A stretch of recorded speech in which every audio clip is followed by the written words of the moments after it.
Ah, okay. V'hachi kamar. We're dealing with the mats made out of reeds. V'hachi kamar machzelas hakonim gedoyla. If it's a big mat, so then asol l'shchiva.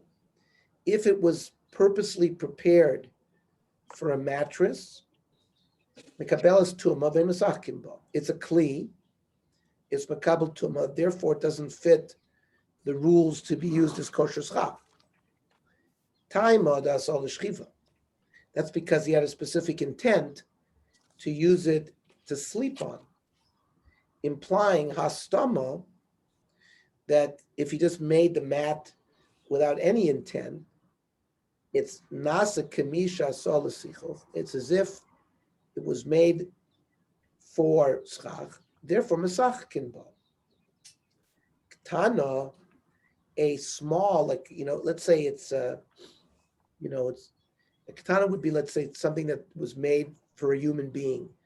It's small, 4 foot by 1 foot or something, something that's clearly made for an individual to lie down on. There you need the opposite kavana. There, if asal is sichuch mesachkin ba. There, if it's katana, if you specifically had kavana to make it for schach, you can use it.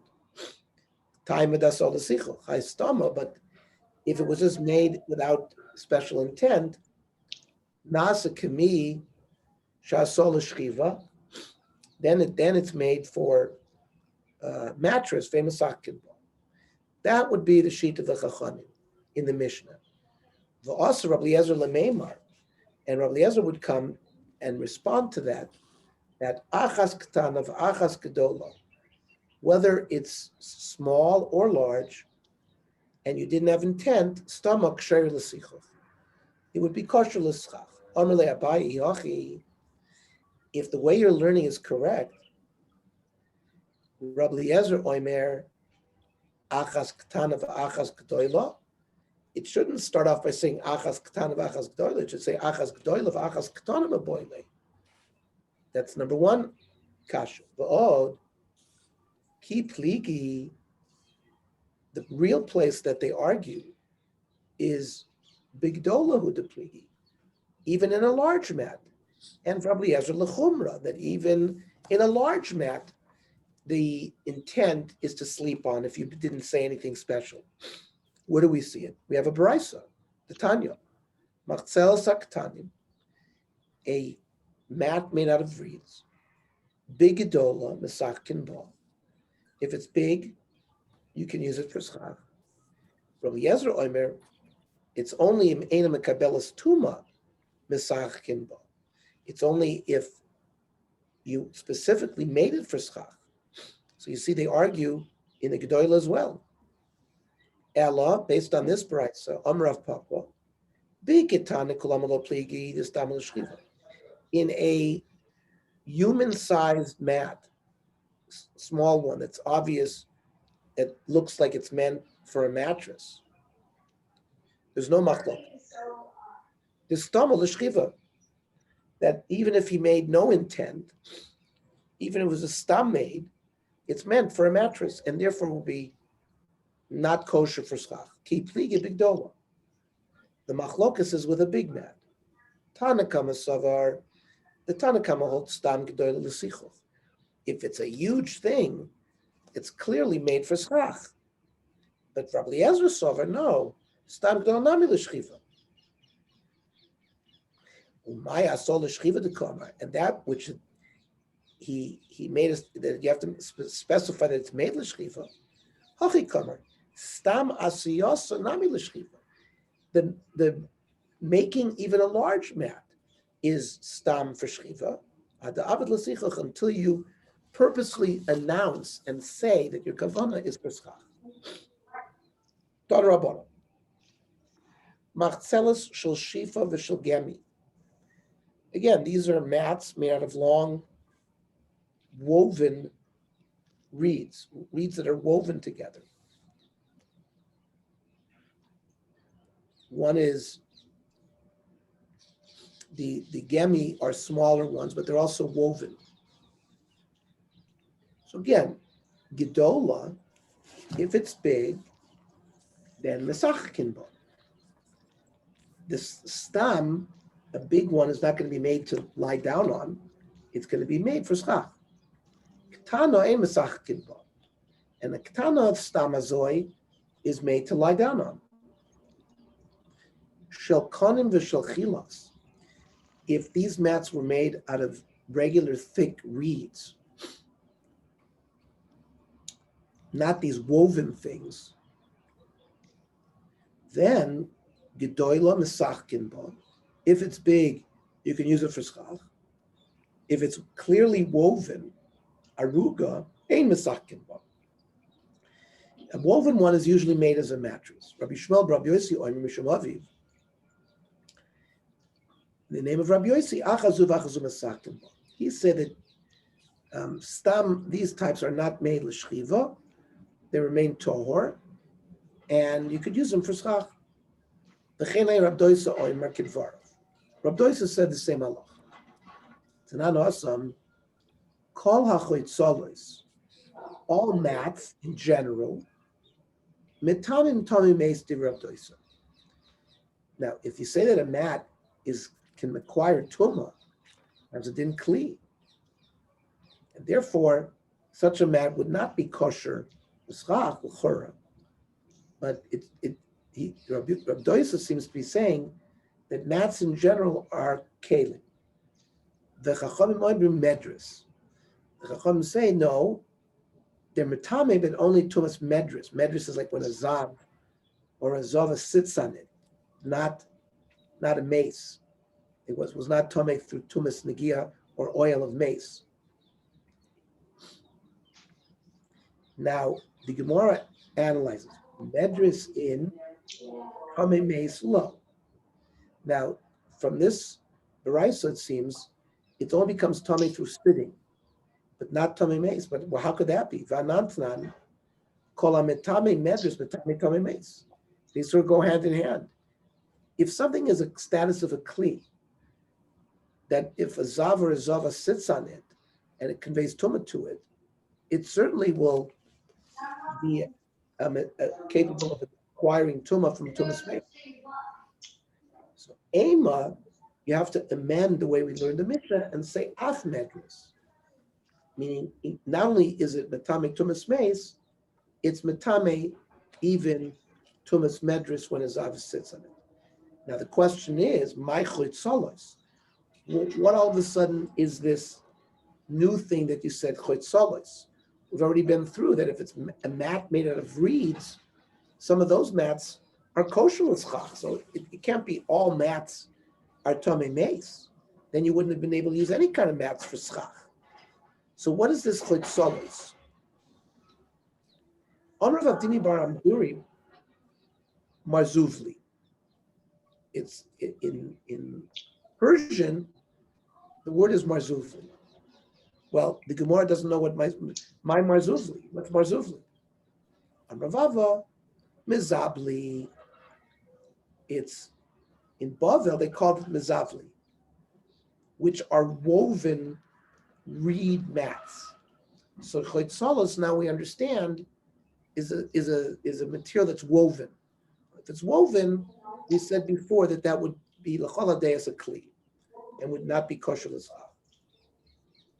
Rish Lakish amar machzolos mamish. Rish Lakish says differently. The regular mats. And the only difference is a different way of calling it. Rish Lakish is temple. And Rish Lakish is consistent. Dam Rish Lakish, Areni kaporas for Chiyuvana. I'm going to be a kapora for Reb Chia and his children. This is a lashon kavod. Means he's prepared to serve as a kapora, to suffer yisurim instead of them, because Rav Chia, the one who brought up a lot of Torah from Eretz Yisrael to Bavel.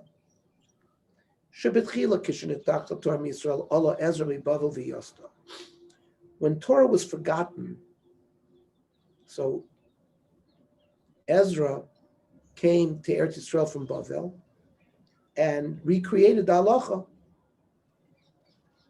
Chazra b'nishtachcha, over the generations until the Bnei Beseira, it was forgotten.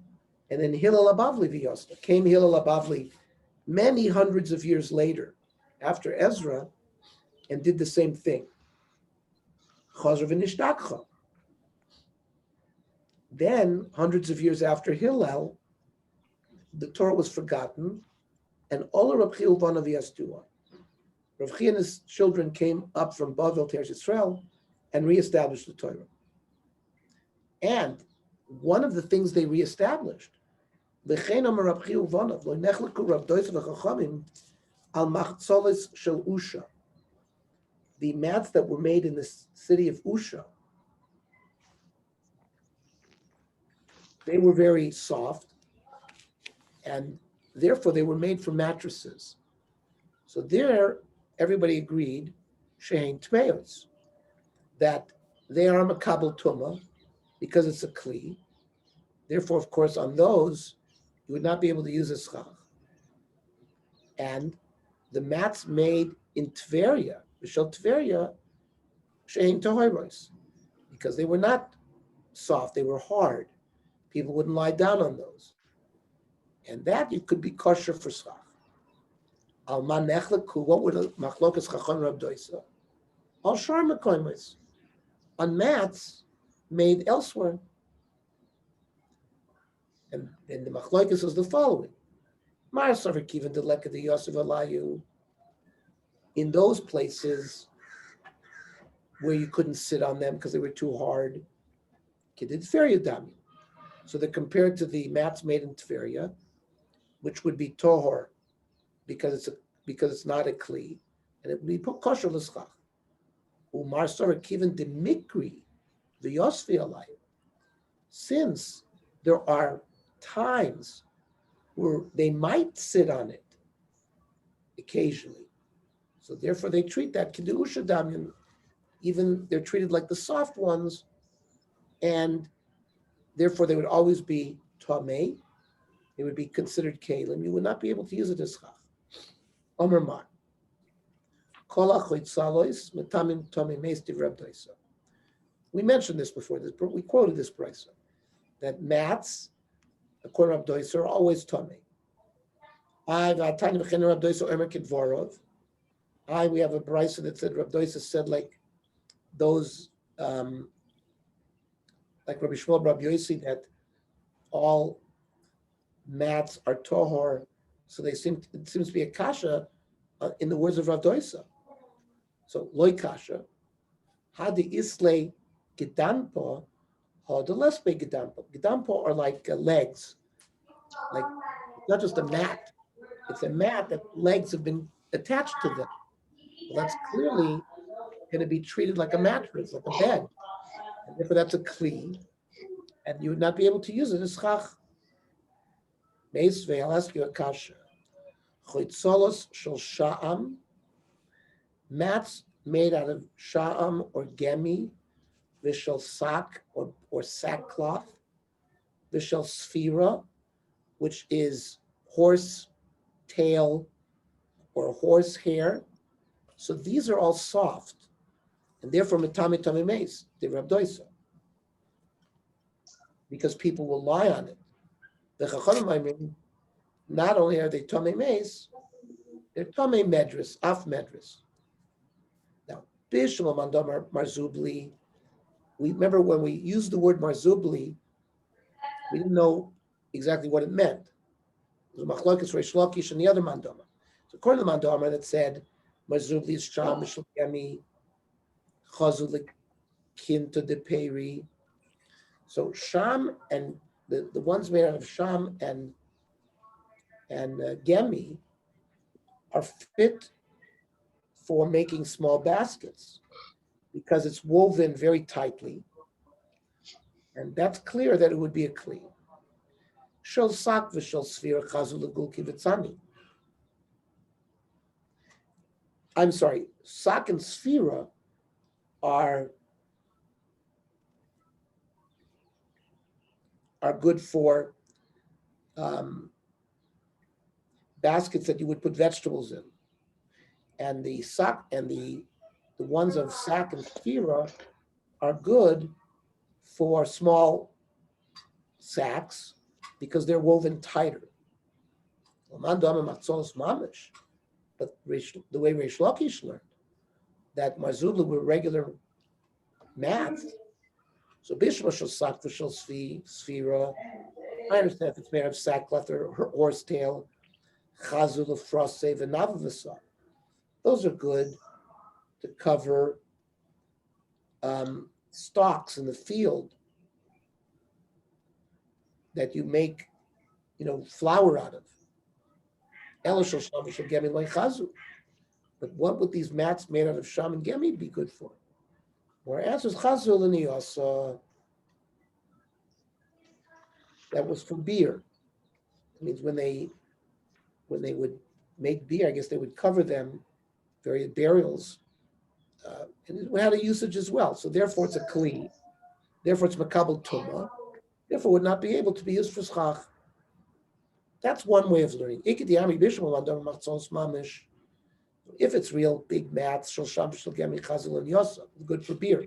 Shel sak v'shel sfir chazul l'farsiv and nafasa. It's good for this covering the flour. Elamandam marzubli. The one that says machzos or marzubli bishmol shel sak v'shel sfir chazul and lukevitsani. They're good for these small sacks. Ela shel sham shel gemi l'chazul. Chazul akin to the peri. They're good for the sacks that you can put food in. Tanya Rav Chananya.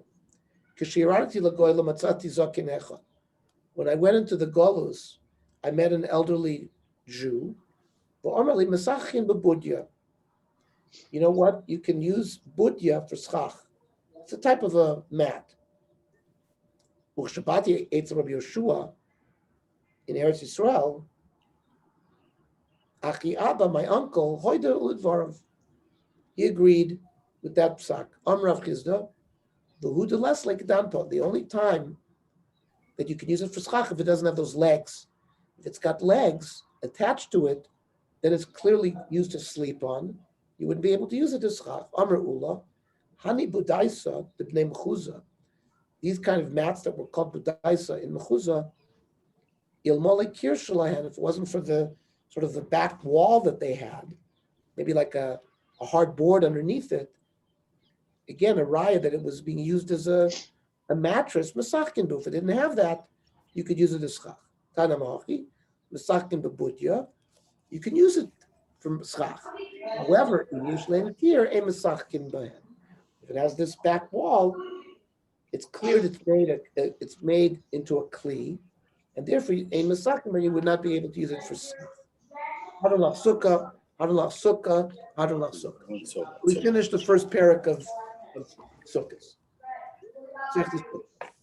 Parak Sheni.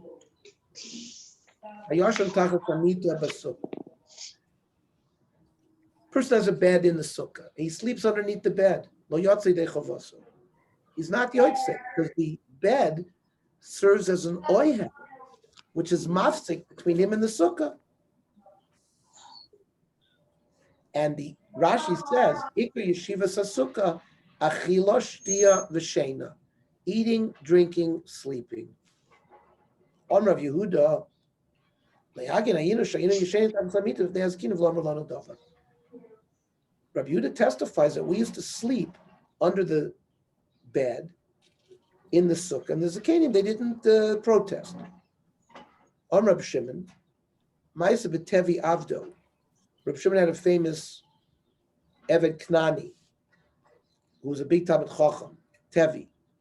Avadim are potter from the sukkah, because it's a mitzvah saseh shazman grama. So just like women are potter from that, so is an Eved. So since sitting in the sukkah is tied to a specific date in time, the mitzvah sukkah is considered a mitzvah saseh shazman grama, and an isha and an eved would be potter. So Reb Shimon says, my servant Tevi, Rabbi Gamliel's servant Tevi, he would sleep in the sukkah under the bed. Look at Tevi, that's why he went under the bed, because he knows the halacha that if you sleep under the bed in a sukkah, since the bed itself is an oihel, it negates the fact that you're sleeping in a sukkah, because you're sleeping in an oil in the sukkah. And he wanted to show that he's not being mekayim mitzvah sukkah because he's potter.